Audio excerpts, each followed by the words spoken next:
सत्य ते मांडतोय, सत्य आहे का? सत्य बोलणारे खूप कमी आहेत. नाही म्हणजे आत्ताच आणायचा बैल. म्हणलं का? तर नाही म्हणले गौतमबाचा विचार परत बदलला म्हणजे. मग आम्ही रात्रीत बैल घेऊन आलो. याला 61 लाख रुपयाचा बैल आपण घेतला आणि पहिल्याच मैदानाला 2 लाख वायदी मागितली. टेन्शनच आलं वा. फोन केला का नाही? नाही 23चं झाले, 28चं पण झाले, 3चं पण झाले. अशा अवस्था आता झालेलं आहे. आजपर्यंत आपला सर्जा हारला, पण कुठल्या बैलाला आपला सर्जा कमी नाही पडला.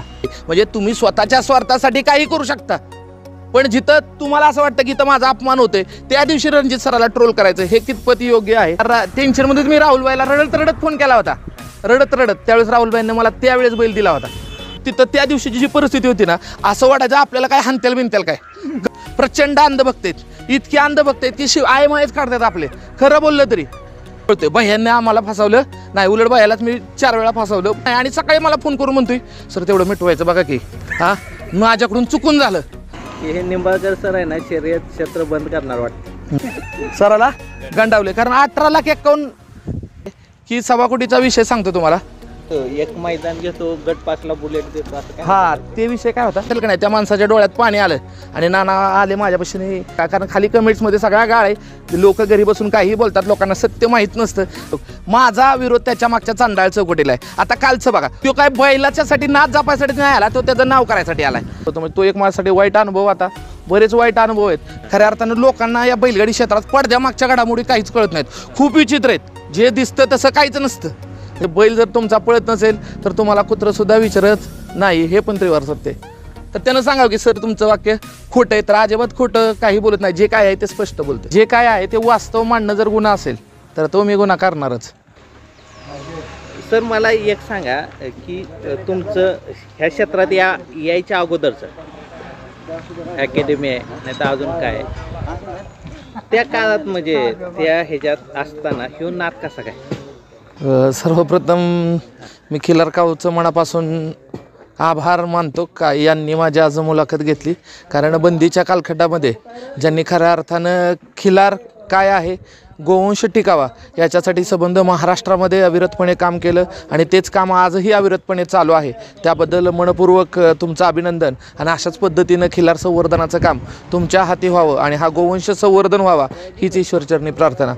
खऱ्या अर्थानं या क्षेत्रात मी कसा आलो तर मी म्हणेल अनावधानानंच आलो. कारण मैदान होतं पेडगावचं आणि अकॅडमी आहे माझी, आणि अकॅडमीची जाहिरात करायची हा मूळ उद्देश.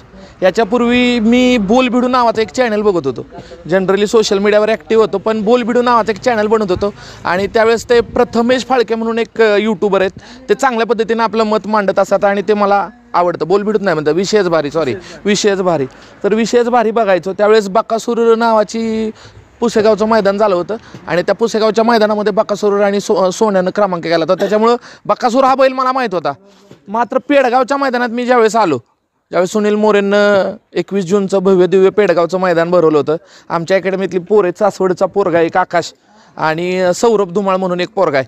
तर एकाला बकासूर आवडायचा आणि एकाला भारत सुंदर आवडायचा. त्याच्यामुळं त्या दोघांची चर्चा चालली होती आणि मी म्हणायचं अरे काय आहे विषय, म्हटले नाही मला भारत सुंदर आवडतो, बकासूर आवडतो. त्या दोघांची आपली अशी एक कसं असतं की 2 समर्थकांमध्ये तुम्हाला माहिती आहे बैलगाडी समर्थकांमध्ये वाद असतात.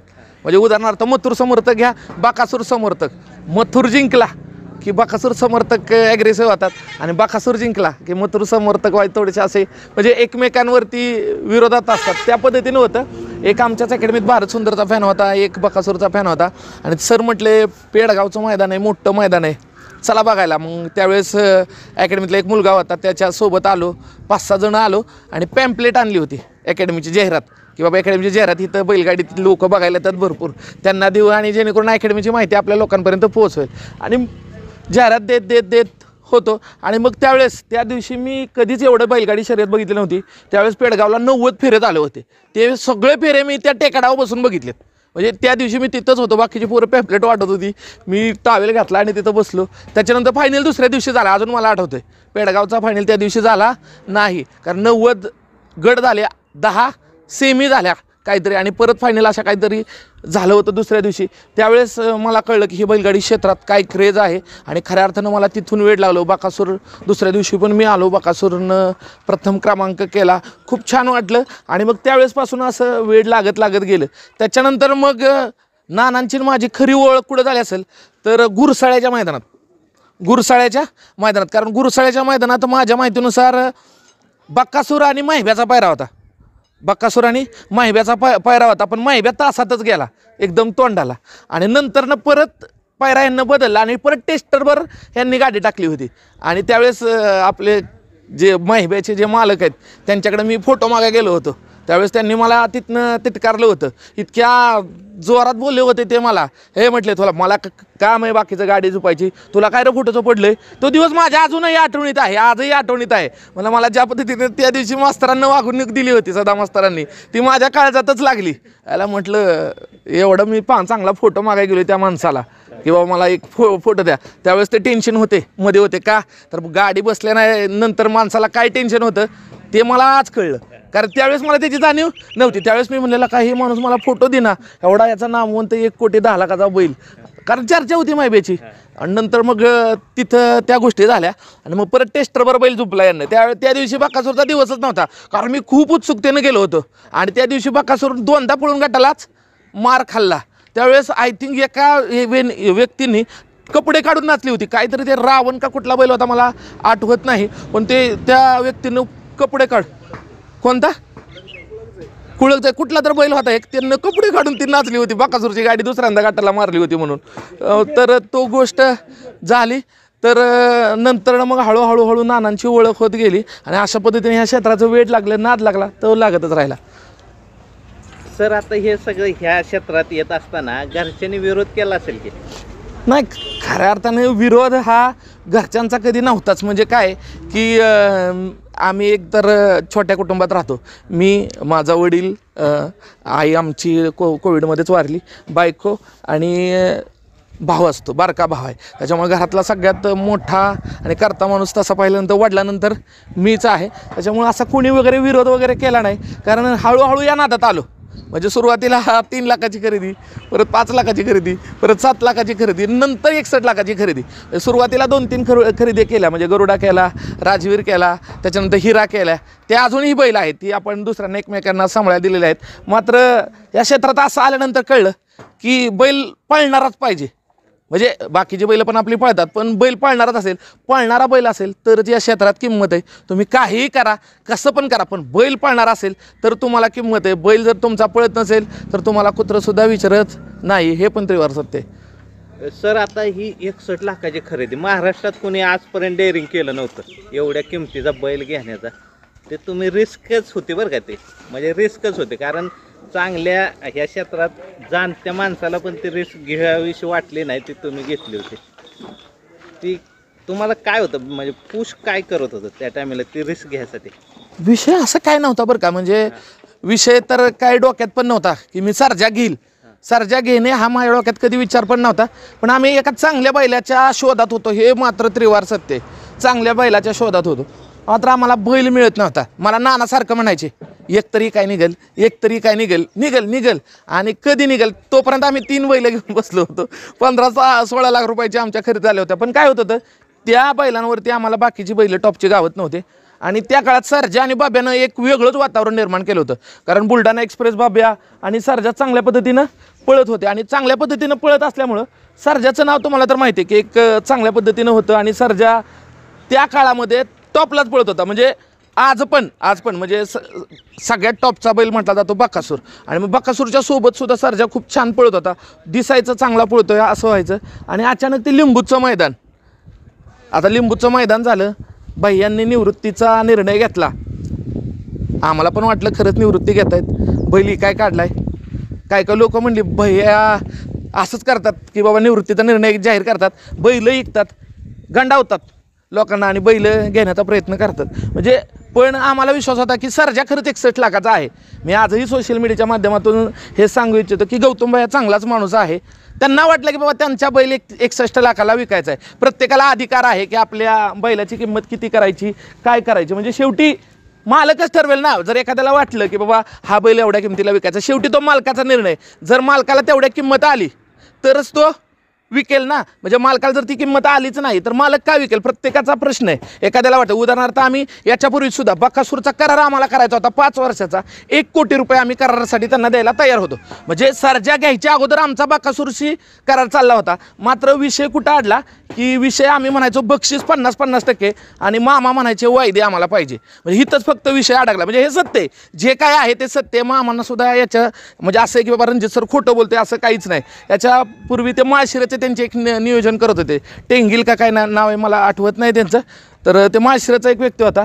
त्यावेळेस मग ते आमचं असं ठरलं की 5 वर्षासाठी बकासूरला 1 कोटी रुपये द्यायचे, बक्षीस जे काही येईल ते निम्म आणि नियोजन आपण दोघांना करायचं. मात्र नियोजन कुठं करायचं, काय करायचं, वायदी कुणी घ्यायची, या सगळ्या गोष्टी झाल्या होत्या. म्हणजे ॲक्च्युली सांगतोय, आम्ही वायदीत सुद्धा 50-50% द्यायला तयार होतो. म्हणजे जे काय आहे ते सत्य आहे, याच्यातला एकही शब्द खोटा नाही आहे. पण मग ते कुठंतरी नियोजन घडलं, मामांना ते नको म्हटलं, मग तो करार आमचा 1 कोटीचा फिसकटला. म्हणजे ॲक्च्युली तो 1 कोटीचा करार होता. त्याच्यानंतरनं ते लिंबूचं मैदान झालं, फायनल झालं नाही, वादविवाद झाले, गौतमबाई यांचा निवृत्तीचा निर्णय, आणि अचानक त्यांनी सर्जा विकायला काढला. तर सर्जा विकायला काढलाय म्हटल्यानंतरनं आम्ही तर मी नाना गेलोच होतो की फोन करून विचारून घेतलं होतं बायांना खरंच द्यायचं आहे का. नाही तर काय की आपण एवढ्या विश्वासानं जाऊ आणि तिथे गेल्यानंतर व्यवहाराला गेल्यानंतर भैया म्हणतील की सर्जा द्यायचाच नाही. तर मग म्हटलं नाही, अगोदर फोन केला तर म्हणले या. पण आम्ही तिथे जायच्या अगोदर तिथं 2-3 येऊन बसले होते. उदाहरणार्थ विकास सर कुमट्याचे तिथे येऊन बसले होते, ते एका व्यक्तीसाठी आले होते. त्याच्यानंतर ते उरुळीचे पिस्टनचे मालक ते सुद्धा आले होते, आणि अजून एक तिसरा व्यक्ती तिथं सर्जाच्या व्यवहारासाठी आले होते. सगळेजण म्हणजे तिथं त्या दिवशीची जी परिस्थिती होती ना, असं वाटायचं आपल्याला काय हानत्याल बिनत्याल काय का. तर बाईंना निवृत्तीचा निर्णय जाहीर केला होता, सर्जा विकायचा निर्णय जाहीर केला होता, आणि तिथं इतकी गावातली लोक, भैया समर्थक असतील, सर्जा प्रेमी असतील, सगळे लोक आले होते. आणि त्यांना असं वाटत होतं की बाबा भैयांनी निवृत्ती घेऊ नये. म्हणजे सगळी लोक सांत्वन करतायत भैयांचं. आम्ही पण थोडंच 5 मिनटं नाटकं केल्यासारखं केलं, खरं सांगतोय, ह्याच्यात काहीच नाही. 5 मिनटं केलं सांत्वन केल्यासारखं, बाबा भैयांना का निवृत्ती जाहीर करू. पण आम्हाला भैयांना सांगितलं होतं अगोदर फोनवर की मी बैल विकणार आहे. मग तिथनं आम्ही भैयांना साईडला गेलं. साईडला केल्यानंतरनं भैयांच्या हातातला मोबाईल घेतला आणि भैयांना म्हणलं 51 लाख रुपये सर्जा द्या. भैया म्हणले तेवढ्यात काय होणार नाही. मग मी नाना निघून आलो. नानांचे जावई होते, त्याच्यानंतर आमचे लिंबूचे पाहुणे अभिजित काकडे ते पण होते. तर ते म्हणले मी भैयांना सांगतो 51ला होतंय का. पण माझ्या माहितीनुसार साखरेत नितीन शेठ साखरे यांनी 55 केले होते. किती 55 केले होते. म्हणजे मग विकास सर नितीन शेठ साखरे यांच्यासाठी येऊन बसले होते. पण नंतरनं त्यांचं ठरलं की काही नाही, बैल 51ला काय आपल्याला द्यायचा नाही. मग मी नाना घरी आलो. घरी आल्यानंतरनं बसलो. नाना घरी आले, अचानक आले, निघून आले, कारण नानांच्याच गाडीत गेलो होतो. आल्यानंतरनं परत असा विषय झाला की भैयांचाच फोन आला. भैया म्हटले तुम्हालाच फोन द्यायचा आहे, थोडीफार शेंडी लावा. असं 55ला कोणीतरी माहिती, त्यांना मला काय नाव सांगितलं नाही. तर नाव सांगितलं नाही. मग मी म्हटलं चला ठीक आहे, आता घ्यायचाच आहे तर 61ला द्या. म्हटलं 61ला द्या, फायनल करू. मग तिथंच मी गुगल पे घेतला 51,000 रुपये, तिथंच विचार सोडला आणि नानाला फोन केला. नाना व्यवहार झाला आहे. नाना म्हणले चालतंय ठीक आहे. म्हटलं बैल कधी आणायचं. नाना म्हणले आत्ताच आणा. मी म्हटलं अरे अमावस्या बिमोशा आज तसलं विसलं काय नाही. म्हणजे आत्ताच आणायचा बैल. म्हटलं का. तर नाही म्हणले गौतमबाचा विचार परत बदलला म्हणजे. मग आम्ही रात्रीत बैल घेऊन आलो. ॲक्च्युअली सांगतो सत्य, ग्रहण होतं त्या दिवशी, ग्रहण रात्रीत बैल घेऊन आलो. त्याच्यात आमचा एक नितीन मॅनेजर होता. हे माझा गौतम भैया बदलल हे नको आता दिलाय तर आपण बैल आपल्या दावणीला घेऊन येऊ. भैया म्हणायचं 2-4 दिवस खाऊ द्या, बापकर केसरीचं मैदान आहे. बापकर केसरीचं मैदान आहे म्हटलं. मग त्या दिवशी भैयांना 51,000 रुपये दिले. 3 टप्प्यात भैयांना पैसे दिले. किती 3 टप्प्यात पैसे दिले. सगळं भैयांचा रितसर आम्ही स्टॅम्प वगैरे करून घेतला. आपण एक प्रामाणिकपणे मोकळ्या मनानं भैयांनी बैल दिला, मोकळ्या मनानं दिलाय म्हणून आजही पळतोय, तेवढ्या स्पीडनं पळतोय. भैयांनी आम्हाला फसवलं नाही, उलट भैयालाच मी 4 वेळा फसवलं. आज पायरा देतो, उद्या पायरा देतो. बघा भैयांना मला कालच मेसेज टाकलाय, सर तुम्ही लय खोटं बोलताय, मला आजपर्यंत बैलगाडी क्षेत्राच्या इतिहासात कुणी फसवलं नाही, पण तुम्ही मला 4 वेळा हो म्हणला पायऱ्याला आणि 2 दिवस अगोदर सांगता कॅन्सल झालाय. भैया मी माफी मागतो या व्हिडिओच्या माध्यमातून, पण पुढच्या वेळेस मी तुम्हाला शब्द देईल त्यावेळेस फसवणार नाही. त्यावेळेस नक्कीच तुम्हाला पायरा देईल. तुम्हाला फसवण्याचा हेतू नव्हता. पण काय झालं होतं त्या दिवशी सुद्धा मुंबईला बैल जाणार होता, पण उसाटण्याला पाऊस पडला, त्याच्यामुळे शर्यत कॅन्सल झाली. दुसरीकडे गेला बैल आणि दुसरीकडे शर्यत झाली, त्याच्यामुळे आपण म्हणलं नाही. तर आणि त्याच्या अगोदर सुद्धा एकदाच असा काहीतरी विषय झाला होता मॅगीच्या बाबतीत. मग नंतरनं कॅन्सलच केलं. तर अशा पद्धतीनं आम्ही बैल आणला होता. खूप इतिहास आहेत त्याच्यामागे. त्याच्यानंतर परत आपलं बापकर केसरीचं मैदान झालं. आता बैल तर घरी आणलाय. ह्या बैलाच्या पहिल्या पायऱ्याचा किस्सा खूप म्हणजे इंटरेस्टिंग आहे. ह्या सर्जाचा पायरा झाला होता मुत्तूरभर. आता बाह्यांना बैल विकला. मग ह्या बैलाचा मालक कोण झालं? मी. तेव्हा आमचं मोहिलचं संबंध खूप चांगले जमत होते. कारण हा बैल आम्ही मोहिलसाठीच घेतला होता. कारण आमचं ठरलं होतं की मोठ्या मोठ्या मैदानात हीच गाडी मारायची, घरचीच गाडी, काहीच आनंद येणार नाही. तर मग अशा पद्धतीनं हा घेतला. आता राहुलबाईंना सांगायचं काय? गौतमबाईंना सांगितलं मी बैल विकलाय. आता मी तुम्हाला पायरा देऊ शकत नाही, कारण बैलाचा व्यवहार माझा चालणार. आणि त्यावेळेस राहुलबाईंची माझी कसलीच ओळख नव्हती. बापकर केसरीला नंतर हा पायरा झाला. आदल्या दिवशीपर्यंत मोहिलचा मामा या पायऱ्याला होच म्हणत नव्हतं. पैसे असतील तरच बैल घेऊन येतो. थारच्या मैदानाचा किस्सा आहे. म्हणजे मला इतकं वाईट वाटलं, याला 61 लाख रुपयाचा बैल आपण घेतला आणि पहिल्याच मैदानाला 2 लाख वायदी मागितली. टेन्शनच आलं वा. काय टेन्शन. मग सचिन शेटनं मध्यस्थी केली. त्या दिवशी सचिन शेटचा मी खरंच आभार मानतो, मनापासून आभार मानतो. कारण सचिन शेट सारखा देव माणूस त्या दिवशी नसता तर त्या दिवशी बापकर केसरीला मला वाटत नाही सर्जा आणि बकासूर पळले असते. कारण शेवटपर्यंत मामा म्हणायचे मी गेलो तामिळनाडूला, मी गेलो कन्याकुमारीला. याला टेन्शनवर टेन्शन. माझ्याशिवाय पोरं काय बैल काढणार नाहीत. मग सचिन शेट म्हणले तुम्ही काही काळजी करू नका, बैल उद्या तिथं येईल. बैल आणला. सचिन शेट म्हणणं बैल आणला बकासूर. पहिला नंबर केला. आता पहिला नंबर केल्यानंतर सुद्धा तिथनं पुढचा वेगळा विषय. तिथनं अजून सुद्धा त्या मैदानाचे पैसे मिळले नाहीत. मी आज सांगतो सोशल मीडियावर स्पष्टपणे, त्या मैदानाचे 2 लाख रुपये अजून बापकरकडे बाकी आहेत. अजून सुद्धा बाकी आहेत. तो माणूस सरळ म्हणतोय जमीन इका नावा करून तिथं पण पैसे घ्या. आता काय मागायचे पैसे? अजून सुद्धा पैसे बाकी आहेत. पण बैल चांगला लागला, पळला. मोकळ्या मनानं घेतलाय आम्ही, चांगल्या मनानं घेतलाय. काही आमचा हेतू नाही असं वाईट साईड. आणि आम्हाला खोटं बोलता येत नाही. जे काय आहे ते स्पष्ट बोलतो. लोकांना पण माहिती आहे. ज्याला माहिती नाही हा सर खोटा बोलतोय का, तर त्यानं सांगावं की सर तुमचं वाक्य खोटं आहे. तर अजिबात खोटं काही बोलत नाही. जे काय आहे ते स्पष्ट बोलतो. पण सर आहे ना, आता तुम्ही ह्या क्षेत्रात आहे किती महिने झालं? एक 8-9 महिने झाले. आता 8-9 महिने झालं. ह्या 8-9 महिन्यात आहेत ना, आता पेडगावला वर्ष होईलच, पदार्पणाचं वर्ष होईल. ह्या क्षेत्रात आहे ना माणसं खरं सांगायला पण घाबरतात. तुम्ही अजिबात घाबरत नाही. हे जर काय नाही, जे काय आहे ते वास्तव सत्य आहे. खऱ्या अर्थानं लोकांना या बैलगाडी क्षेत्रात पडद्यामागच्या घडामोडी काहीच कळत नाहीत. खूप विचित्र आहेत. जे दिसतं तसं काहीच नसतं. म्हणजे खूप विचित्र आहेत. आता उदाहरणार्थ सांगतो, बबलूच्याच्या रात्री काल आता नेवरीचं मैदान झालं. नेवरीच्या मैदानात बबलूच्याने शेपूट चावला, अख्ख्या महाराष्ट्रानं बघितला. पण बबलूच्याच्या तिथं कबूल झालं नाही. आणि सकाळी मला फोन करून म्हणतोय सर तेवढं मिटवायचं बघा की. माझ्याकडून चुकून झालं. अरे चुकून शेपूट होतं का? तू काल जर तिथं मोकळ्या मनानं म्हटलं असता की मी शेपूट चावलाय, विषय मिटला असता ना. तिथं आम्हाला 1 नंबर मिळला असता. आपण तिथं कोण बोलला नाही. पण म्हणतोय मी चावला, माडून चूक झाली, मला माफ करा. कॉल रेकॉर्डिंग आहे, वाटले तर संध्याकाळी यूट्यूबला पडेल. जे काय आहे ते सत्य. खोटं काही बोलत नाही. तुम्ही बबलू चाच्याला पण विचारा, तो सुद्धा मान्य करेल की काल मी शेपूट चावलाय. म्हणजे काय की पडद्यामागच्या गोष्टी खूप वेगळ्या असतात. वास्तव सत्य लोकांना माहीत नसतं. आणि काय की या यूट्यूबच्या भुलभुलयाच्या दुनियेत सगळीच लोक खरं बोलतात असं नाही. त्याच्यातली काही ठराविक लोक आहेत जे प्रामाणिकपणे आपलं स्पष्ट मत मानतात. काही लोकांना आमचं मत पटत नाही. अंधभक्त तर खूप आहेत, प्रचंड अंधभक्त आहेत. इतके अंधभक्त आहेत की आयमायच काढतात आपले. खरं बोललं तरी खरं बोलतं म्हणजे बोलायचं का नाही. जे काय आहे ते खरं आहे, पण लोकांना पटत नाही. म्हणून मी म्हणतो सोशल मीडियामध्ये जे यूट्यूबर्स आहेत वर बघा, खाली अजिबात बघू नका. कारण खाली कमेंट्समध्ये सगळ्या गाळ आहे.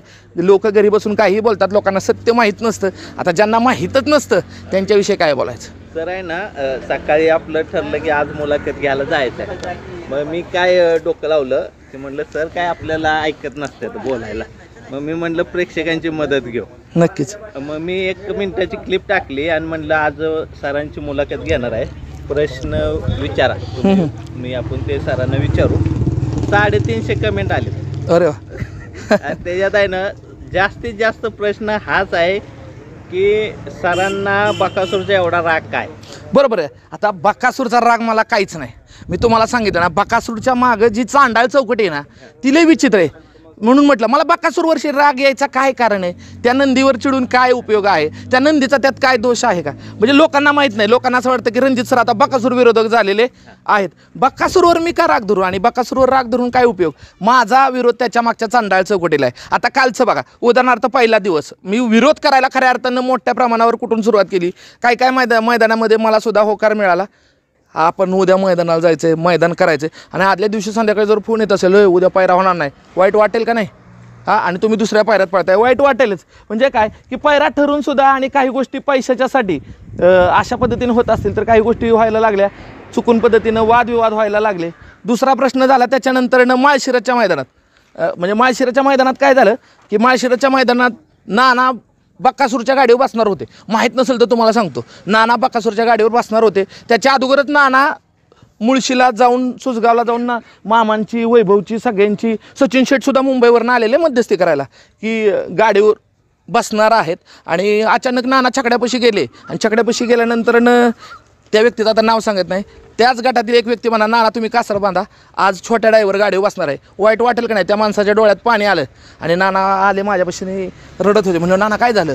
नाना म्हणले असं असं झालं. मला तिथनं अपमानित केलं ना. एवढा मोठं नानासारखा जॉकी आणि एवढा मोठा जर घोर अपमान होतो तर कुणाच्या काळजाला लागणार नाहीत, कुणाला पण लागेल ना. तिथं अपमान झाला, त्या अपमानाचा बदला म्हणूनच फक्त नानानं माळशिरसच्या मैदानात फाड्या टाकला, बाकी काही हेतू नव्हता. मग तिथं मथुरभर आम्ही जिंकलो, थोडंसं नानानं फाड्या टाकल्या, तिथून वाईट वाटलं त्यांना. आणि बघा की माणूस स्वतःच्या स्वार्थासाठी काही करू शकतो. तोच मामा जेवढा रागवला होता आणि भुकुमच्या मैदानामध्ये तोच मामा मला फोन करतोय, सर काय बी असू द्या, आजच्या दिवस नानाला गाडीला बसवा बरं का, सर्जाच्या गाडीवर बसवू नका, बकासूरच्या गाडीवर बसवा. कारण सर्जाची गाडीसुद्धा त्याच दिवशी होती. पण मी मामांना सांगितलं होती ज्या दिवशी बकासूर आणि सर्जाची गाडी सेमीला लागेल त्या दिवशी नाना बकासूरच्या गाडीवर बसेल. माझ्या गाडीवर मी मुश्रीफ बसवला, माझी गाडी सेमीला हरली. म्हणजे तुम्ही स्वतःच्या स्वार्थासाठी काही करू शकता, पण जिथं तुम्हाला असं वाटतं की इथं माझा अपमान होतोय त्या दिवशी रणजित सराला ट्रोल करायचं हे कितपत योग्य आहे? तर त्याच्यानंतरनं अशा काही वैचारिक गोष्टी झाल्या. माझा वाद बकासूरशी अजिबात नाही, माझा वैचारिक वाद आहे. माझा मोहिलशी चांगला फ्रेंड आहे माझा. मगाशीच मी फोन केला मोहिलला, मोहिलशी माझं बोलणं झालं. मोहिल माझा मित्र आहे, मित्रासारखा मी त्याच्यासोबत राहतो. मात्र मैदानामधल्या ज्या काही चांडाळ चौकटी आहेत, मैदानाबाहेरच्या जे चुकीच्या पद्धतीचं राजकारण आहे, त्या राजकारणाला माझा विरोध आहे. आणि आज विरोध आहे, उद्या विरोध आहे आणि परवा ही विरोधच राहील. सर तुम्ही बऱ्याच वेळा बकासूरच्या गटात गाडी टाकता, हे म्हणजे जाणून बुजून करता तुम्ही? नाही, जाणून बुजून वगैरे काय नाही. 2 वेळा चिठ्ठी आपली होती, मात्र 2 वेळा चिठ्ठी मी घेतली. कारण मला बकासूरच्या गटात गाडी पळवायला आवडतं. कारण काय होतं की गटात जर चांगल्या पद्धतीनं गाडी आपली फाईट दिली आपण दुसऱ्या कुठल्या बैलाला, बकासूरसारख्या, तर चर्चेला जातो बैल. आणि काय होतं की बकासूरच्या गटात लोक गाडी झुपत नाहीत, बिहून झुपत नाहीत. मग ते काय होतं, एक वेगळ्या पद्धतीची शर्यत होते. आणि काय होतं, लोक चिठ्ठ्या पण टाकत नाहीत. बऱ्याच मैदानात गेल्यानंतर मोहिलची चिठ्ठी पडल्यानंतर दुसरं कोणा चिठ्ठ्या टाकत नाही, मग त्रास होतो. म्हणून 2-3 मैदानात मी सुद्धा चिठ्ठी टाकली. आणि मला आवडतं, एक चांगल्या प्रतिस्पर्धी या नात्याने मी ती स्पर्धा करत असतो. लोकांना त्याच्या मागं जर वेगळं काही वाटत असेल तर तो लोकांचा प्रॉब्लेम आहे आणि लोकांच्या विचारानं मी चालणारा माणूस नाही. त्यांना काय वाटतं तो त्यांचा प्रश्न, मला जे योग्य वाटतं तेच मी करतो. तुमची ज्या भूमिका असतात का नाही, आता तुमचा स्वतःचा यूट्यूब चॅनल आहे त्यामुळे तुमच्या भूमिका लगेच लोकांपर्यंत पोचतात काय आहेत म्हणजे, पण त्या तुमच्या भूमिकेला आहे ना लोकांचा असा विरोध असल्यासारखा. म्हणजे आता काय तुम्हाला सांगितलं ना, या महाराष्ट्रामध्ये काही इतके अंधभक्त आहेत, प्रचंड प्रमाणात अंधभक्त आहेत. आणि त्यांचा याच्याकडे पाहण्याचा पॉईंट ऑफ व्ह्यू वेगळा आहे. म्हणजे याच्यापूर्वी सोशल मीडियामध्ये मी काय म्हणत नाही, पण माझ्या एवढा बैलगाडा मालक कोणताच ॲक्टिव्ह नव्हता असं मला वाटतं वैयक्तिकरित्या. कारण बैलगाडा मालक या नात्याने मी माझा तो चॅनल काढलेला आहे. आणि खऱ्या अर्थानं मी एक ॲक्टिव्हरित्या वागत असतो, जे काही आहे ते स्पष्टरित्या बोलत असतो. मात्र लोकांना जर असं वाटत असेल की हे चुकीचं आहे तर मी तुम्हाला सांगितलं ना, लोकांच्या नजरेतून आणि लोकांच्या विचाराप्रमाणे मी माझा विचार बदलणारा नाही. मला जे योग्य वाटतं, जे काही स्पष्ट आहे आणि जे काही वास्तव आहे आणि ते सत्य मी लोकांसमोर मांडण्याचा प्रयत्न करतो आणि ते मला योग्य आहे म्हणूनच मी मांडतो. बाकीचा प्रश्न लोकांचा आहे. आता तर तुम्ही एका व्हिडिओमध्ये पण कबूल केले की मी वायदे घेतोच. नक्कीच. पण ही वायदे घेणं कितपत योग्य वाटतं तुम्हाला? नाही बघा, वायदी याच्यापूर्वी माझा पण वायदीला विरोधच होता. पण काय की मी हळूहळू या बैलगाडी क्षेत्रात जसं आलो तसं काय होतं की बरीच लोक या क्षेत्रात बैल मागत असतात. आणि ही सगळी धनाढ्य लोक आहेत. हो, फॉर्च्युनरनं मैदानात येतो, 40 लाखाच्या गाडीतनं मैदानात येतो, 50 लाखाच्या गाडीतनं मैदानात येतो. मग ह्याला काय कमी हो, काय सर्वसामान्य आहे. जो माणूस 40 आणि 45 लाखाच्या गाडीतून येतो, जो दिवसाला 30-40 हजार खर्च करतो, त्याच्याकडून काय वायदे घ्यायला हरकत आहे? जर आपला चांगला पळत असेल तर त्याचा बैल तो काय बैलाच्यासाठी नाच जपायसाठी नाही आला, तो त्याचं नाव करायसाठी आला आहे. मग अशा माणसांकडून वायदे घेणं मला तर वाटतं योग्य आहे आणि ते मी घेतो आणि घेत राहील. ज्याला चांगल्या माणसाला बैल पाहिजे तर त्याचा सुद्धा बैल आपल्या बैलाच्या बरोबरीत असेल तर घ्यायला काय हरकत आहे. पण सर मी बघितलं की नाही, जेव्हा वायदी घेता की नाही तो बैल सर्जाला पुरत नाही. हो बरोबर आहे. बरंच होते असं ठिकाणी होते की आपण 6-7 मैदानात मध्यंतरी वायद्या घेतल्या पण बैलच पुरत नव्हता आपल्या सर्जाला आणि आपली सर्जाची हार होत होती. आता पण काय की त्या माणसाला सुद्धा नाव करायची इच्छा आहे आणि आपण पण त्याला नाही म्हणू शकत नाही म्हणून देतोय. पराभव झाले पण आता काय शेवटी संबंध पण जपणं खूप गरजेचं आहे. प्रत्येकाला वाटत असतं की आपण सर्जासोबत पळावं आणि ती त्यांची पण इच्छा असते आणि त्या इच्छा कुठेतरी पूर्ण व्हाव्यात म्हणून आपण बैल देत असतो. सर आहे ना, आता तुम्ही अकॅडमीमध्ये जशी तरुण पिढी येते करिअर म्हणून बघून येते, तिथं तुम्ही जसं मुलांना ट्रेनिंग देता, तुम्हाला मुलांचा अभ्यास आहे चांगला. बैलगाडी शर्यत क्षेत्रात पण असे बरेचसे तरुण आता उतरलेत. तुम्ही बी बघताय की करिअर म्हणून बघतायत, कोण कशा पद्धतीने बघताय, पण क्षेत्रात आलेले आहेत. त्यांना बघून तुमचं काय वाटतं? नाही बरेच काय आहे की आता या क्षेत्रामध्ये जसा बंदीनंतर ही क्षेत्र चालू झालं आहे. आता बंदीच्या नंतर 1-2 वर्षाचा प्रवास, तर त्या प्रवासाचा तर साक्षीदार मी नाही कारण मी आत्ता अलीकडच्याच कालखंडात आलो आहे. म्हणजे आत्ताचा लेटेस्टमधला मी आहे. म्हणजे जी काही टेस्ट मॅच असते, वन डे क्रिकेट ते मला माहीत नाही. मी आता डायरेक्ट 2020 खेळायला आलेलो आहे. म्हणजे जसं बिनजोड म्हणतो आपण, एक प्रकारची 2020च आहे आणि त्या पद्धतीने पळते. लय मार्क यावे दिसतं तसं नाही पण त्या पद्धतीने आलो आहे. आता अलीकडच्या कालखंडात खूप तरुण वर्ग या क्षेत्रात येतो आहे. त्या तरुण वर्गाला तर माझा एक सल्ला आहे, पहिल्यांदा आपला व्यवसाय बघा, आपल्याला कुठं नोकरी मिळते का बघा, मग या क्षेत्रात या.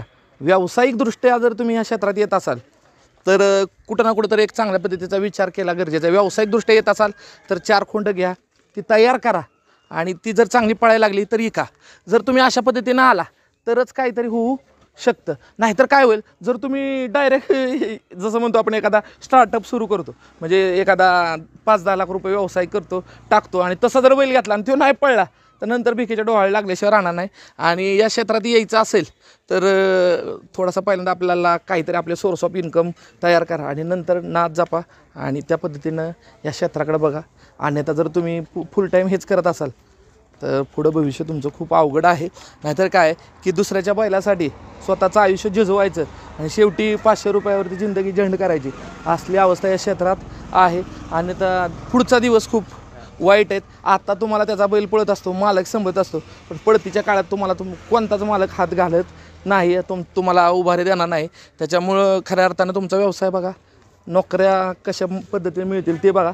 किंवा आपल्याला जर करायचं असेल तर 2-4 खिलार गाई घ्या, त्यांच्या पोटी 2-4 खोंड झाली, नंतर ती पळवण्याचा प्रयत्न करा. चांगली पळली, चांगल्या किमतीला इका आणि त्या पद्धतीतून या पद्धतीनं तुम्ही तुमचा नादसुद्धा जोपासू शकता. हा एक मार्ग आहे. अन्यथा असं जर डायरेक्ट बैल घेऊन हे करून मला हे वेगळंच वाटतंय. आणि बरीच लोक असतात, एका बैलाच्या मध्ये 40 पोरं असतात, अवघड होतं. बरेच जण म्हणले की सरांनी बैल खराब केली, बरेच म्हणले की बाद पण केली की आता ते, मग तुम्हाला बी कमेंट येत असतील? लय कमेंट येतात, सरांनी बैलच खराब केली, सरांनी बैलच बाद केली. आता बैल बाद केली म्हणजे काय, मला वाटतं का बाबा ते बैल बाद व्हावा, असं कसं वाटतं का? आज तुम्ही बघा बैल, तुम्ही गोट्यावर दाखवा, हा सर्जा मैदानात गेल्यावर कसा दिसतो आणि गोट्यावर कसा दिसतो, सुंदर सुद्धा दिसतो. बाद केली असती तर ही बैल नम्रात पळली असती का? हा बैल सुद्धा चांगल्या पद्धतीने पळतोय. मध्यंतरी 5-6 मैदान नियोजन चुकलं. आता काय या खेळात हार जीत असते आणि तुम्ही एक स्पोर्ट्समन स्पिरिट म्हणून ती समजून घेणं सुद्धा गरजेचं आहे. आणि आपला एवढा आवाडवे खर्च आहे, कुठं ना कुठं तरी काही गोष्टीसाठी कॉम्प्रोमाइज करावंच लागतं. तर आपण खराब वगैरे बाद वगैरे काही केली नाही. लोकांची मानसिकता आहे, लोकांचं कसं झालं, बैल नम्रात असला तरच चांगला, जर नम्रातनं बाहेर गेला तर खराब. आजपर्यंत आपला सर्जा हारला पण कुठल्या बैलाला आपला सर्जा कमी नाही पडला, पुढच्या बैलाला वाढूनच पळलाय. त्याच्यामुळं प्रत्येक वेळेस पायरा होत नाही. इथं सुद्धा राजकारण झाले, इथं सुद्धा आता या पैऱ्यात सुद्धा काय व्हायला लागले, राजकारण होते. काय होते, काही पैरेकरी आपल्याला जाणून बुजून पैरे देत नाहीत, मुद्दाम अडचणी आणतात. तर इथं पैऱ्यात सुद्धा राजकारण होते. त्याच्यामुळं एवढ्या सगळ्या गोष्टी मॅनेज करणं, एखादा व्यक्ती जर एखाद्या विशिष्ट उंचीवर गेला त्याला खाली कसा खेचायचा हे मला चांगलं माहीत आहे. एक साधं उदाहरण सांगतो बघा, आमचे पिंटू शेट मोडकचे माझे खूप चांगले मैत्रीचे संबंध आहेत. पिंटू शेट मला म्हणले की ज्यावेळेस कॉकटेल पळत होता तेव्हा मला सगळीच फोन करत होते आणि मग 3 तरी महिना 1.5 महिना कॉकटेलला लागलं होतं. 1.5 महिन्यात म्हणले 1-2 बैलगाडी मालकांचे फोन सोडता मला कोणाचाच फोन आला नाही. म्हणजे ज्यावेळेस तुमचा बैल पळतो त्यावेळेस तुमचा फोन खणखणत असतो, ज्यावेळेस बैल पळायचा बंद होता ना तेव्हा तुम्हाला दुसऱ्याला फोन लावायला लागतो. अशी अवस्था आहे या बैलगाडी क्षेत्रात. मी अभ्यास केला ना त्याच्यातनं सांगतो की तुम्ही सर्जाला आहे ना ओव्हरलोड बैल घालू नका, म्हणजे त्याच्या वजनापेक्षा बैल घालू नका आणि त्याच्या गाडी बांधल्यामुळे काय होतंय त्याला ते बैल ओढत नाही. गाडी बांधू नका म्हणजे गाडी बांधायची नाही, त्याच्यापेक्षा वजनाचा बैल असेल तर हां तो हरणागत पळतो, हां. हलका पळतो, म्हणजे बरं. ताकदीचा बैल नाही तुमचा. बरोबर आहे. त्याला हलकी बैल घाला आणि स्पीडची घाला. पळणार का तर स्पीडनंच पळणार गाडी ती. नक्कीच नक्कीच तुमचा विचार म्हणजे तुमचे अनुभव आहेत या क्षेत्रात. मी नाव काय नक्कीच तुमच्या अनुभवाचा आम्ही विचार करू. पण काय होतं प्रत्येक वेळेस तसा बैल मिळणं लय अवघड होतं आहे. ठराविकच बैल आहेत, मग ती बैल काय करतात प्रत्येकाचं नियोजन आता पहिल्यासारखं राहिलं नाही. दिवसागणिक प्रत्येकजण वेगवेगळ्या पायऱ्यात पळत असतो. म्हणजे आज एकाबर, उद्या एकाबर, परवा एकाबर, असं पहिल्यासारख्या गाड्या गटून पळत नाही. म्हणजे पहिले कसे लोक सांगतात की बाबा 6-6 महिने गाडी फुटत नव्हती, वर्ष गाडी फुटत नव्हती. आता तसं नाही. अगोदरच 1.5 महिन्याचे पहिले लोकांचे झालेले असतात. फोन केला का नाही 23चं झाले, 28चं पण झाले, 3चं पण झाले. अशा अवस्था आता झालेल्या आहे. त्याच्यामुळं येईल त्यानुसार आपल्याला ॲडजस्टमेंट करावं लागतं. आणि मग त्यावेळेस पर्टिक्युलर ते पैरे जर आपल्याकडे नसतील तर आपल्याला दुसरा पर्यायी प्लॅन बी पण शोधावा लागतो. तुमचं म्हणणं पण मला मान्य आहे, पण त्याच्यानुसार जर आपला प्लॅन एच ॲक्टिवेट होत नाही अगोदर, मग प्लॅन बीकडे बघावं लागतं. आणि मग प्लॅन बीकडे बघितल्यानंतर मग अडचण येतात. नाहीतर मग बैल बांधून ठेवावा लागतो. आणि ही बैल ना इतकी मस्ती करतात आपल्याला असं वाटतं बघा आता काल आलं तरी आता उकारते की नाही, म्हणजे वाटणार नाही लोकांना. असं बरेच मला गौतम भाई सुद्धा म्हणले 6-7 दिवसाच्या बघा कसं मारते की काय आता बोलायचं, परवाच पडलंय. तर म्हणजे इतकी मार्क आहे, म्हणजे ही अशी दावणीत राहतच नाहीत. म्हणजे तिसऱ्या दिवशी जर नाही काढली तर इतकी वळवळ करतात की इमॅजिनच करू शकत नाही. त्याच्यामुळं बघा की आपण नियोजन करत असतो. मला वाटत नाही माझा बैल हरावा किंवा कुठल्याही बैलगाडी मालकाला वाटत नाही बैल हरावा. कारण बैल हरवण्यासाठी मी मैदानात घेऊन जात नाही. कारण असं झालं की आपले सर्जा असू द्या, सुंदर असू द्या, गटाला हार झाली तर यूट्यूबला 30 व्हिडिओ पडतात. किती 30 व्हिडिओ पडतात. इंस्टाग्रामला तर वेगळ्या. आणि खाली त्या कमेंट बॉक्समध्ये आपली आय माय बाय सगळं काढलेलं असतं. गप सण करा. मग कुणाला वाटतं का आपली आय माय बाय कुणी काढावी? नाही ना वाटत. हां इथं 1 नंबर करून सुद्धा चर्चा होती वेगळी. म्हणजे लोक म्हणतात बाबा सरांच्या बैलानं, आता मी काल 1 नंबरचा बॅनर टाकला, रितसर टाकला. मी रितसर 1 नंबरच आहे, कारण मला 2 नंबर दिला आहे. आणि बकासूरच्या गाडीला आणि वजीरच्या गाडीला 2 नंबर दिला आहे. मात्र त्या वजीरचा शेपूट चावला आहे तरी लोकांना मान्य नाही माझा विजय. म्हणजे काय होतात की अंधभक्तांची संख्या जास्त झाली आहे आणि त्या अंधभक्त घरी बसून टॅव त्यांच्या तोंडाच्या पिपाण्या वाजवतात. त्या पिपाण्यांचा आपल्याला काही फरक पडणार नाही. ते अजून वाजवा. अरे ऐका गप बसा, काय विषय काय आहे का? सत्य ते मांडतोय, सत्य ऐका. सत्य बोलणारे खूप कमी आहेत. सर आता मुंबईचे बिनजोड पण करून आला तुम्ही, आता पुढं जाणार नाहीतर ह्याच्या अगोदरचा अनुभव काय राहिला बिनजोडचा? बिनजोडला पहिल्या शर्यतीला गेलो होतो राहुल भाईंवर. 3 लाख रुपये शर्यत होती, हारलो. त्यावेळेसाचा अनुभव आला की ही शर्यत खूप वेगळी आहे, म्हणजे बिनजोड खूप वेगळं आहे. पण त्यावेळेस बैलांवर विश्वास होता. पण नंतरनं ज्यावेळेस गेलो त्यावेळेस जिंकूनच आलो, हारून आलोच नाही. कारण बिनजोड ही वेगळी शर्यत आहे. वय मनस्य वाढते का तर वाढते. राहुलबाईंच्या मैत्री खातर आपण खास करून गेलो होतो, कारण तो माणूस अडचणीत होता आणि अडचणीच्या कालखंडात त्या राहुलबाईंच्या पाठीशी उभं राहणं कुठंतरी मला योग्य वाटलं. म्हणून 2 वेळेस सुंदर गेला आणि प्रत्येक वेळेस विजय करून आला. चांगली गाडी पळते, पराभूत झालेली नाही अजून गाडी, नक्कीच पळते आणि इथून पुढं पण पळेल आणि अजूनसुद्धा आपण जाणारच आहे. ह्या सीझनला ही बैल दिसतील बिनजोडला? नक्कीच. अजून आता थोड्या दिवस राहिले, इथे 15 दिवसाचा कालखंड राहिलेला आहे. नक्कीच जातील. अजून 1-2-3 दिवसानं परत जाणार आहेत. 23 नंतर विचार आहे चालू. 28ला सचिन शेट्टी माझे बोलणं झालेलं आहे. आमची आणि बकासूरची शर्यत होणार आहे. ते कुठं होईल, कधी होईल ते आम्ही तुम्हाला सांगू. पण मी सांगतो त्याच्यात अजून माझं थोडंसं घ्या तुम्ही, हां की उजवी साईड घ्या हां आणि मथुर घ्या. नक्कीच. मथुर आणि सर्जा असेल तर मला वाटत नाही की ती गाडी कोण मारेल. नक्कीच पळवू, बघू कसं होतं, राहुलबाई काय म्हणतात आणि त्याच्यानुसार नियोजन करू. उजव्या फाटीत हा गाडी सोडत नाही सर्जन. नक्कीच. त्या जोडीला जर मथुर असेल हां तर मग गाडी नक्कीच तेही स्वप्न सगळ्यांचं पूर्ण होईल. आणि नक्कीच बघू सचिन शेट काय म्हणतात. शेवटी मुंबईमध्ये बिनजोडला सचिन शेटच्या नावानं बैल पळतो आणि तसं काय असेल तर आपण पळवू, काय होईल ते बघू. पण मैत्रीतूनच होणार. नाही, मैत्रीतूनच होणार. सचिन शेट एकदम रॉयल माणूस आहे. हारल्यावर असा तोंड बारीक करणारा माणूस नाही. असं तोंडाचा काय म्हणतात त्याला, काय लोकांना हारच पचत नाही, ते तसा माणूस नाही. लय रॉयल माणूस आहे, एकदम छान माणूस आहे आणि त्यांच्यावर शर्यत करायला मजाच वाटते. अजून एक मला आवर्जून सांगितलं की ते विचारा त्यांना की सर जेव्हा त्यांच्या बैलाची म्हणजे भूमिका सांगतात तेव्हा ते जज म्हणून बोलतात आणि दुसऱ्यांच्या बैलांचा जेव्हा विषय येतो तेव्हा वकिलागत बोलतात. नाही ना, नक्कीच. कारण काय की प्रत्येक वेळेस ज्यावेळेस मी माझी भूमिका मांडतो, ज्यावेळेस मांडतो त्यावेळेस विचार करूनच मांडणार ना. कारण मध्यंतरी मी ज्यावेळेस भूमिका मांडली होती की कालच्याच उदाहरण बघा की जे सत्य आहे ते सत्य आहे. आता हे बैल बघा किती मारतोय, म्हणजे काय की त्याला पटत नाही, काही गोष्टी पटत नाहीत. तसं आहे माझं. मला जर चुकीचं काय झालं, तर मी ते बोलून दाखवतो आणि स्पष्टपणे बोलतो. आज मला कमीत कमी 150 फोन आले, सर तुमचा व्हिडिओ का आला नाही.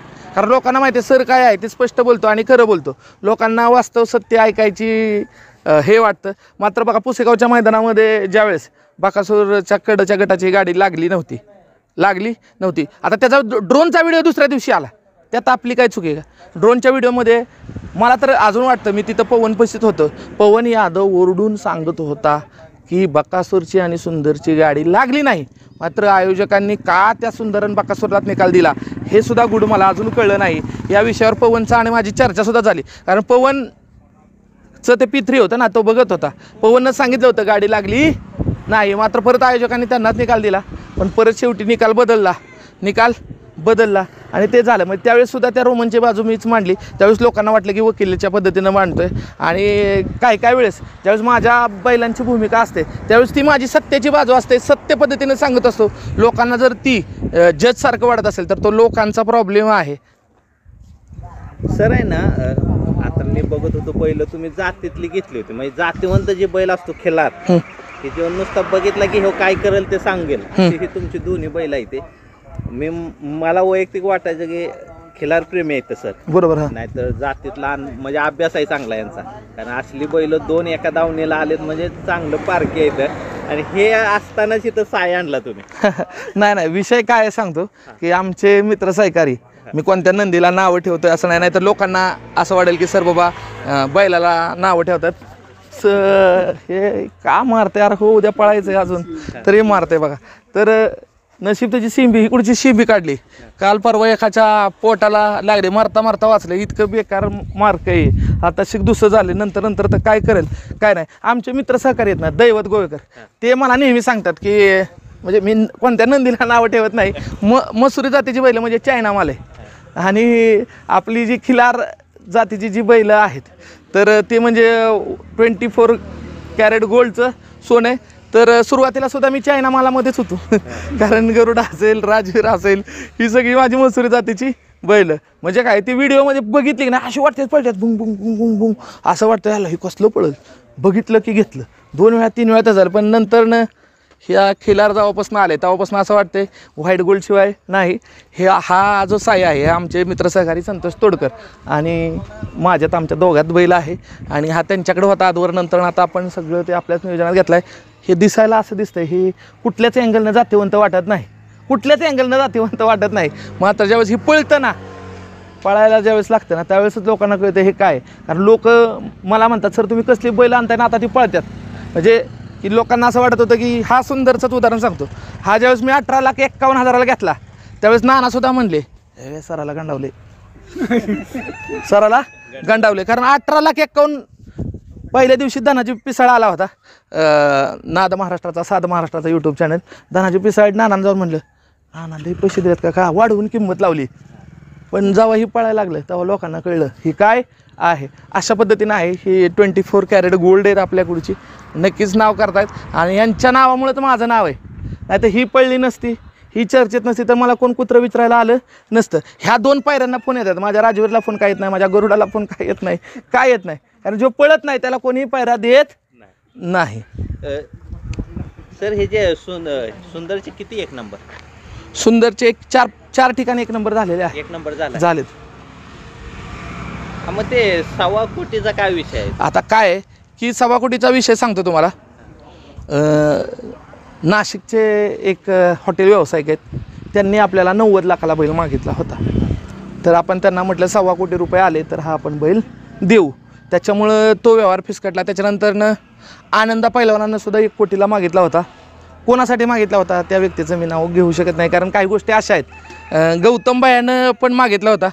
गौतम बायांना मी म्हटलं होतं तुमच्यासाठी मी 61 लाखाला बैल द्यायला तयार आहे. जेवढ्याला मी तुमचा घेतला तेवढ्याला तुम्ही माझा घ्या. दिलेले पैसे मागायला पण भैयाने 31 लाखच सांगितलं. म्हणजे भैया स्वतःचा बैल 61ला विकतोय आणि माझा 31ला घेतोय.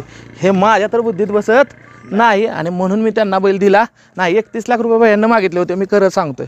पण भैयांना 31 लाखाला आपण बैल नाही देऊ शकत, कारण त्यांना मला 61ला दिला आणि माझा एवढा चांगला बैल आहे, तर तो मी कसा देऊ 31ला. अशा पद्धतीनं झालं. नंतर नाना वगैरे आमच्या घरचे वगैरे म्हणले ना काही कायला, आता मग त्यावेळेसपासून कॅन्सल केलं आणि नाही आता बैल विकायचंच नाही ठरवलं. त्या दोन्ही बैलातला सरस बैल कोणता आहे? तसा माझा आवडता सरजाच. तुम्ही किती काय म्हणा, तसा सरसही हो वाटतो सरस, पण मला सरजाच आवडतो. मला ह्याचं काही सुखदुःख वाटत नाही हारला जिंकला, पण ह्यो हारला ना तर मला रडा येता. मी पहिल्यांदा जर बैलगाडी क्षेत्रात कधी रडलो असेल तर सासवडला ज्यावेळेस गुरुवन सरजाची गाडी होती त्यावेळेस कडनं लागली होती, गाडी हारली होती आणि त्यावेळेस खूप वाईट वाटलं होतं. त्यावेळेस मी अक्षरशः 1:30-2 वाजता नानांना फोन केला होता. नानांना सुद्धा आठवत असेल, नाना काही करून आपल्याला माळशिरसचं मैदान मारायचं आहे. आणि त्या टेन्शनमध्येच मी राहुलबाईला रडत फोन केला होता, रडत त्यावेळेस राहुलबाईंनी मला त्यावेळेस बैल दिला होता, कारण मी 61 लाखाचा बैल घेतला एवढा आणि माझ्या बैलाला पैरा होत नाही. याच्यापेक्षा दुर्दैवी गोष्ट काय असू शकते ना, दुर्दैवी गोष्ट काय असू शकते, कारण ह्या बैलगाडी क्षेत्रात वास्तव सत्य लय विचित्र आहे, लय विचित्र आहे. साधं उदाहरण सांगतो.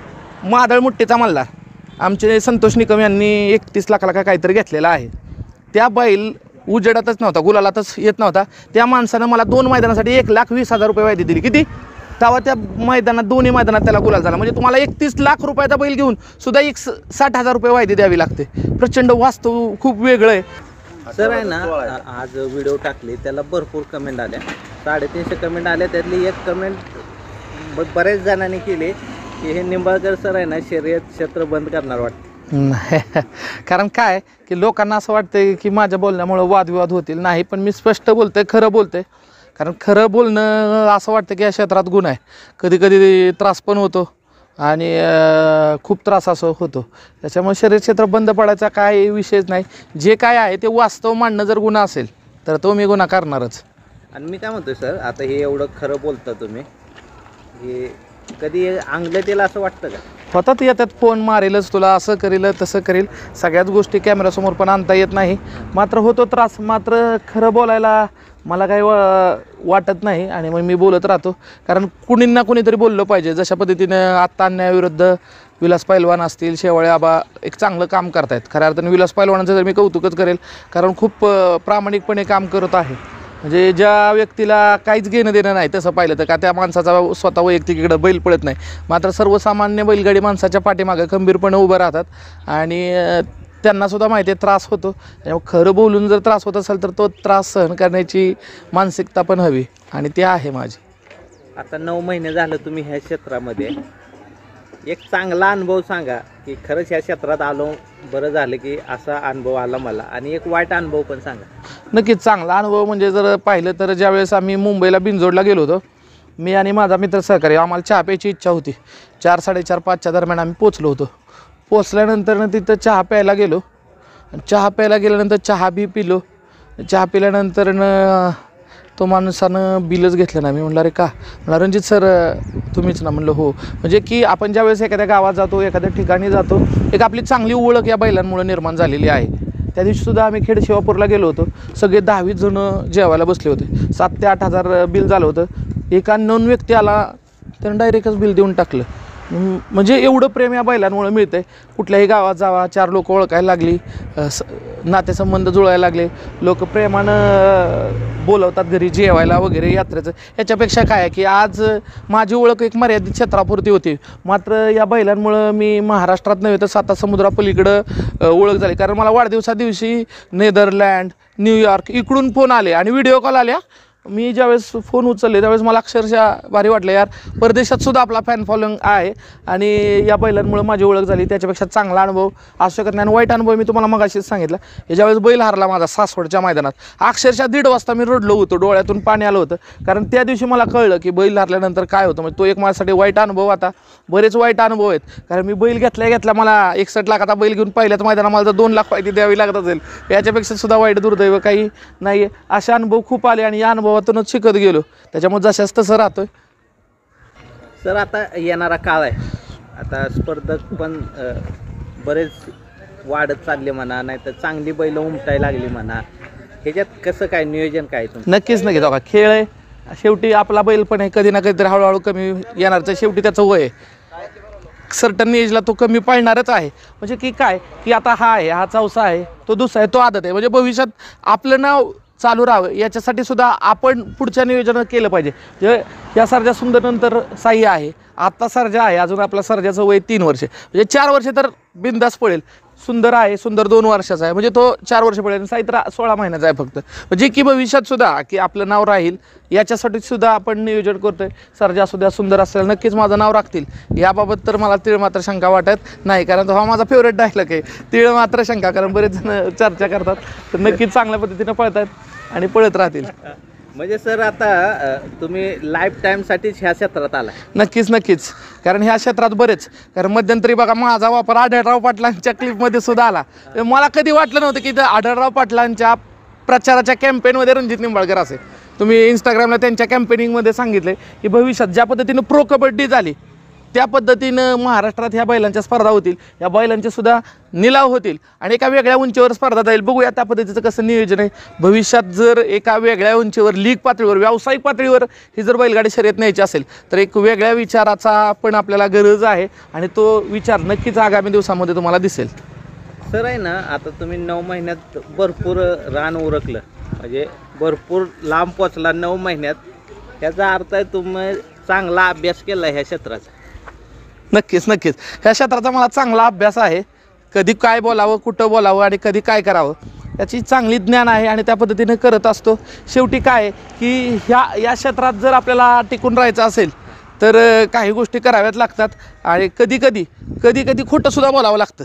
कधी खोटंसुद्धा बोलावं लागतं. काय होतं, काय माणसं एवढी भावनिक करतात पायऱ्यासाठी, मग शेवटी सांगत 2 दिवस चालतंय, आत्ता म्हणायचं हो देतो आणि फोन करायचा नाही जमणार. म्हणून ते गौतमबाईंना तसं वाटलं, मी 4 वेळा त्यांना फसवलं. काल अक्षरशः मला मेसेज आला बाईंचा, मला या बैलगाडी क्षेत्रात पायऱ्यात फसवणारा पहिला माणूस कोण असेल तर मी असेल. पण मी सांगितलं त्यांना मी माफी मागतो. नंतरनं ज्यावेळेस मी त्यांना हो म्हणेल त्यावेळेस त्यांना नाही म्हणणार नाही, कारण त्यांना नाही म्हणायचं कारण होतं की काहीतरी अडचणी आल्या आणि त्या त्यांच्या वेळेसच आल्या, त्याच्यामुळे त्यांना असा त्यांचा गैरसमज झाला. पण नंतरनं नक्कीच आपण त्यांना बैल देऊ. सर आता हे बैलगाडी शर्यत क्षेत्र हे जर भविष्य काय वाटतं, कुठल्या लेवलला जाऊ शकतं? नक्कीच, जर हे एक चांगल्या पद्धतीनं चालू ठेवलं, लोकांनी ही नाद संस्कृती जर जपली तर ह्याला व्यावसायिक जर स्वरूप आलं तर हा खेळ ग्लोबल होऊ शकतो.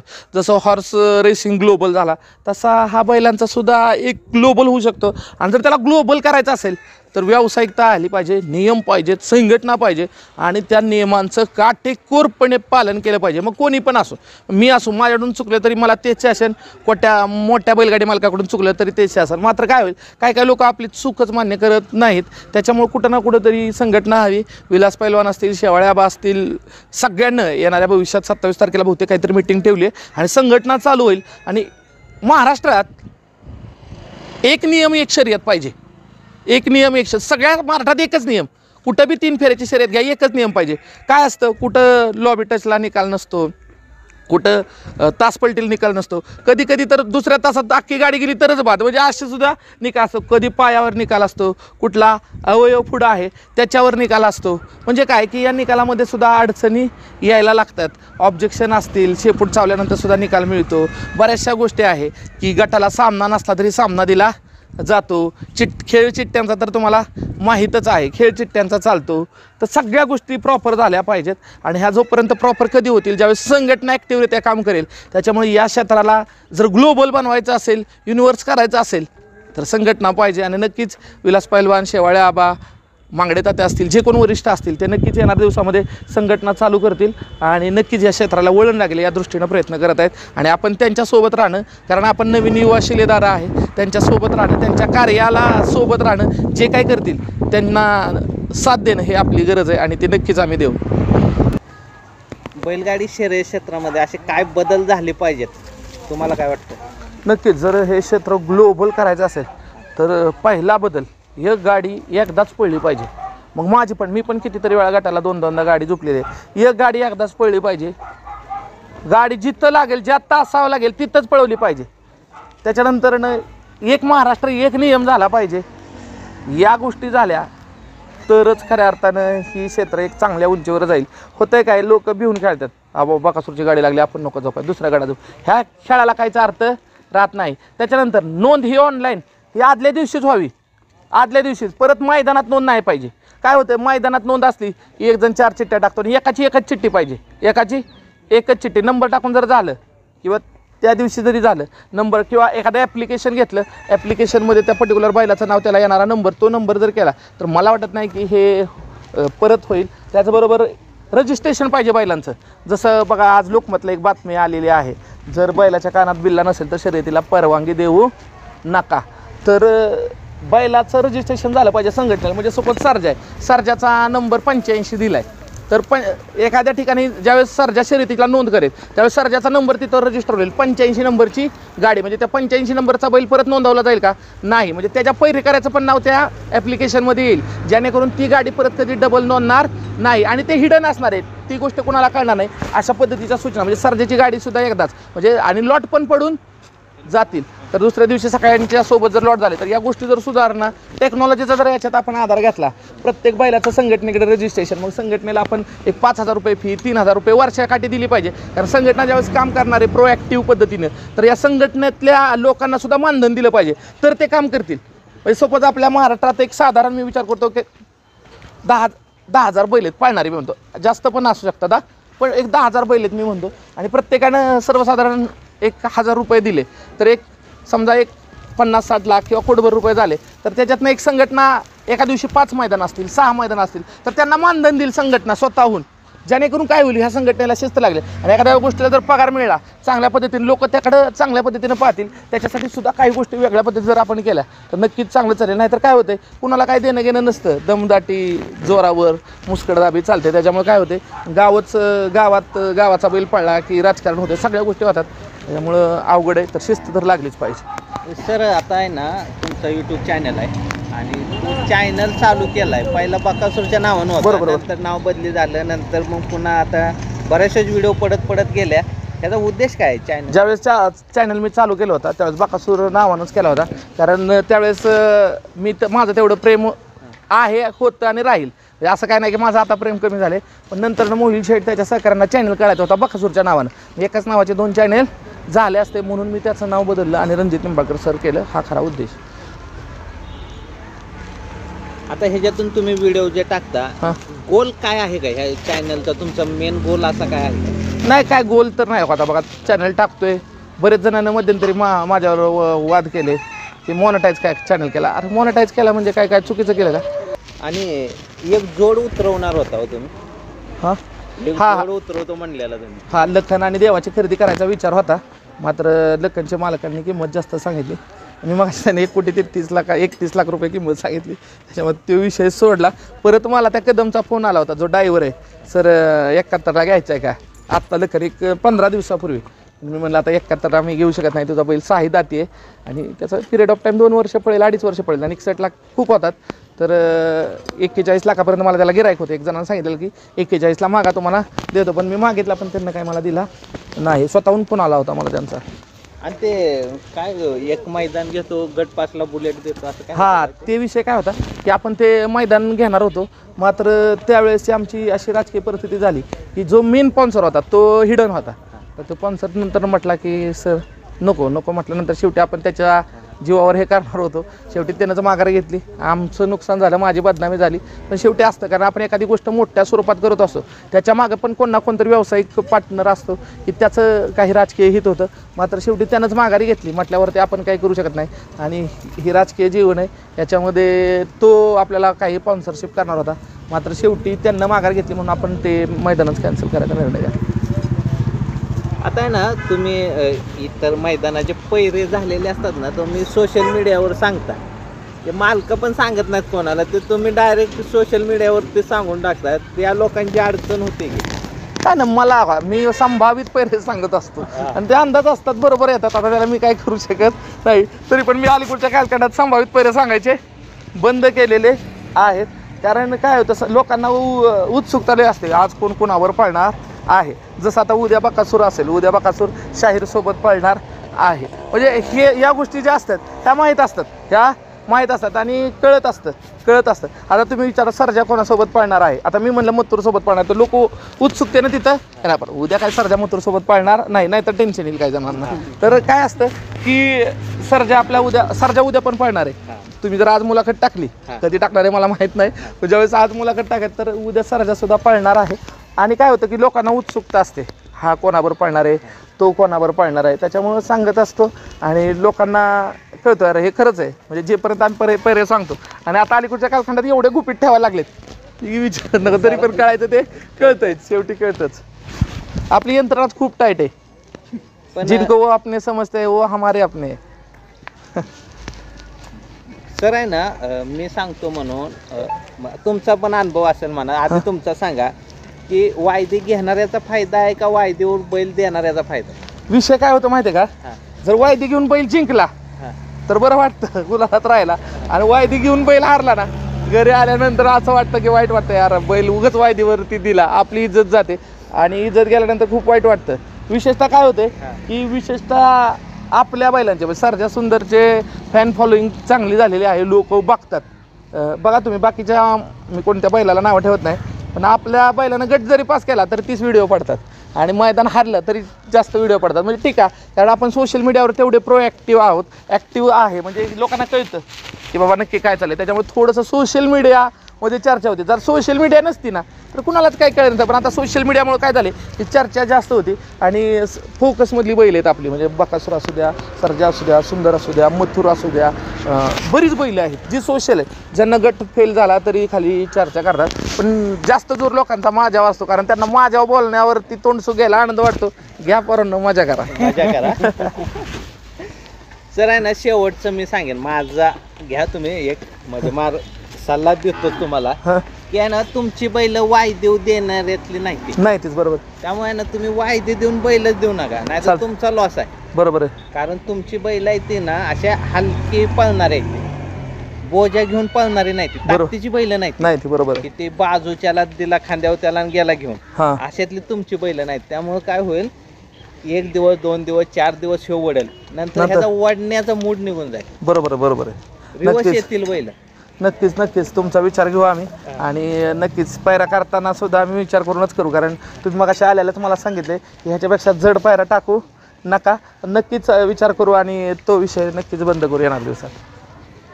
धन्यवाद सर. धन्यवाद.